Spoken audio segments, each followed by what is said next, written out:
So my question is, how does CAF help FAs? How does CAF help local organizing committee that when it comes to the development of the game, even in the management of the game itself, there is best practice so that we are not seeing the same problems creeping up every time. You have teams staging sit-ins, you have teams complaining about hotels, you know. Yeah, so those are my questions. It's a very good question.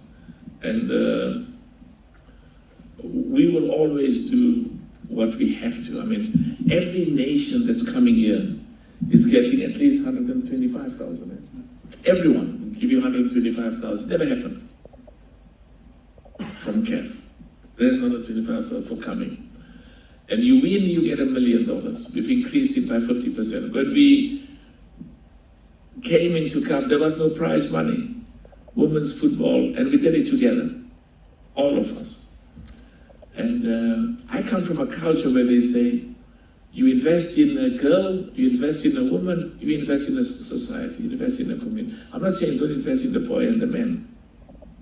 We love them all, because they are, the boys are our children and the men are either our fathers or our uncles. But I can tell you, we are making good progress in women's football, and we will continue to support and make resources available and encourage the football clubs to support women's football. And another important thing is, for the first time this year, every one of the football clubs in Africa that are participating in CAF competitions will get $100,000. They used to get nothing in the past, and we gave them $50,000 last year, and we're giving them $100,000 now, and we're committed to try and this is why this 100 billion arrangement, and the issues we've got to comply with COMESA concerning, you know, that legal agreements must be confined to 4 years, and we will comply with those. A very short press conference, and we usually create an opportunity for questions as well. But I first want to start by expressing my personal gratitude to the Royal Maroc Football Federation for hosting us in these beautiful facilities, and thank my brother, my first vice president, Fuzi Lecture, for the hospitality and for the good infrastructure, and for hosting this very important EXCO meeting. When we leave here, we'll be going to the opening match, and it's good to see my president here of the club association. Kapiala, you should be sitting here. Wish them all of the best in future, and wish all of the African clubs. Berkane has won the Confederation's Cup, and Pyramids have won the Champions League. We're very proud of all of them.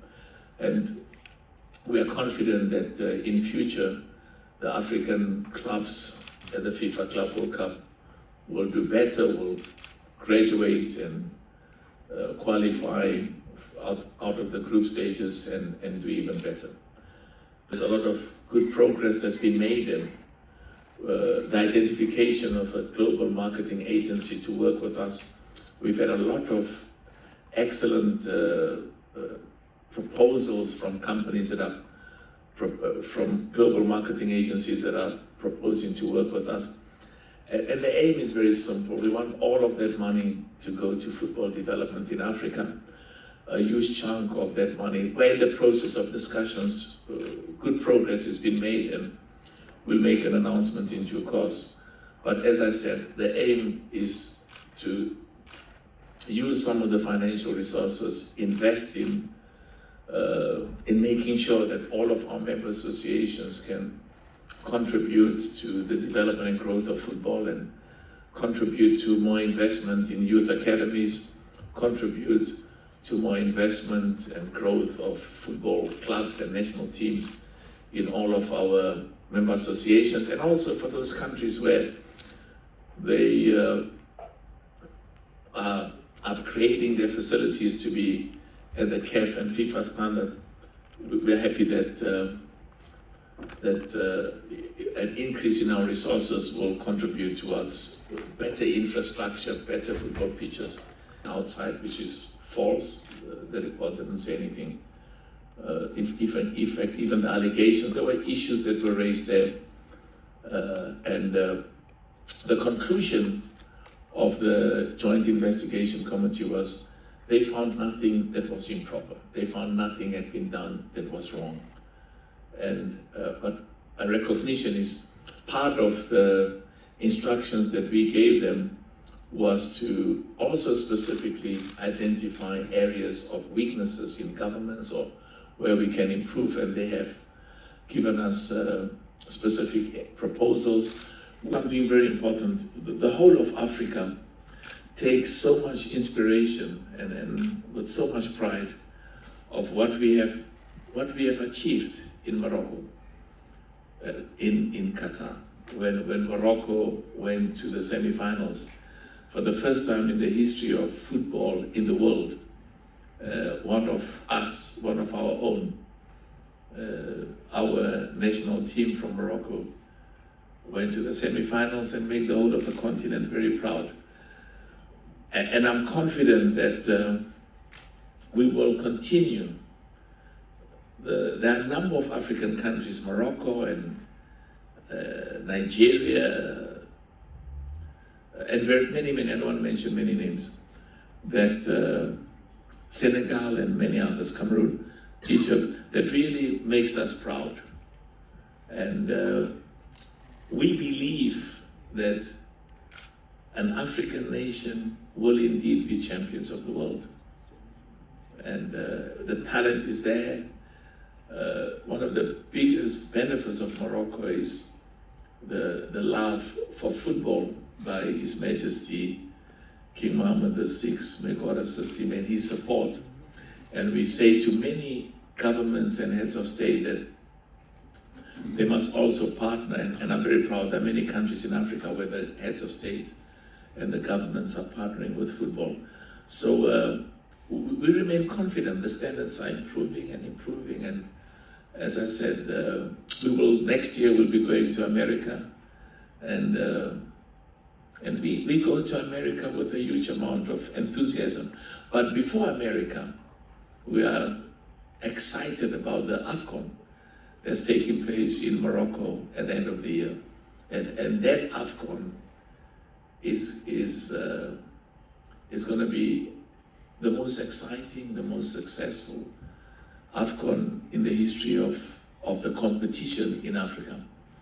What I also love is many of our brothers and sisters in the diaspora, whether they're from Nigeria, or whether they're from many other parts of the world, many other parts of that continent, and who live in America or in Europe, are also coming to Morocco for the AFCON in December. But of course, today we're focusing on this beautiful competition, the women's AFCON or the WAFCON.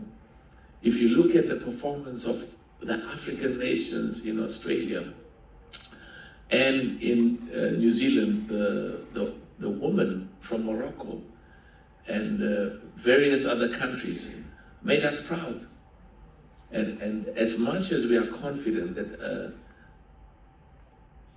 a national team of men will win the FIFA World Cup, we are equally confident that a national team of women from Africa will win the FIFA Women's World Cup. Of course, we were. I was serene. I was nervous since all this happened because, the President Motsepe, he was here in Morocco. He said nobody's above the law. Any allegation, even for the General Secretary, you have to be assessed and to see what allegation is accurate or not. So they conduct independently this report, and the outcome is the President Motsepe has revealed today. So I have no other comment. Let me just say, I think I made a mistake, and the mistake I made was because there is absolutely zero tolerance of corruption and bribery and whatever behavior or conduct that is improper. And I'll tell you why, because it's something that I deeply believe in, because the practice and the culture of zero tolerance for corruption in football will transcend into zero corruption in our societies, in our communities, in governments, all over the continent. And that's a critical issue. So, when you look at the report and the thorough assessment, you realize that I think we went a bit overboard. And I'd rather make a mistake of going overboard than what happens in some cases in Africa, where there are allegations of corruption and there's no investigation. And worse still, it's covered up, it's concealed. And our people can see that. So I'm very proud because, let me tell you, I never doubted Veron's integrity, never. I wouldn't have employed him. But I also had to make sure that that we behave in a manner that's fair, impartial. Merci pour la question. En tout cas, le plan de charge, évidemment, il y aura la Coupe d'Afrique, on va continuer avec des événements jusqu'en Coupe du Monde 2030, et certainement d'autres événements après 2030. Mais dans tout cela, c'est pas une personne, c'est pas le Royaume du Maroc qui organise. Ce sont des événements qui engagent le continent africain. On compte sur tous les jeunes, sur vous, sur les milliards africains qui sont sur le continent. On a toutes les compétences qu'il faut dans tous les domaines et non seulement on serait capable de le faire, mais on veut faire la démonstration réelle du potentiel de la jeunesse africaine et dans tous les domaines pour en faire des événements exemplaires et de référence.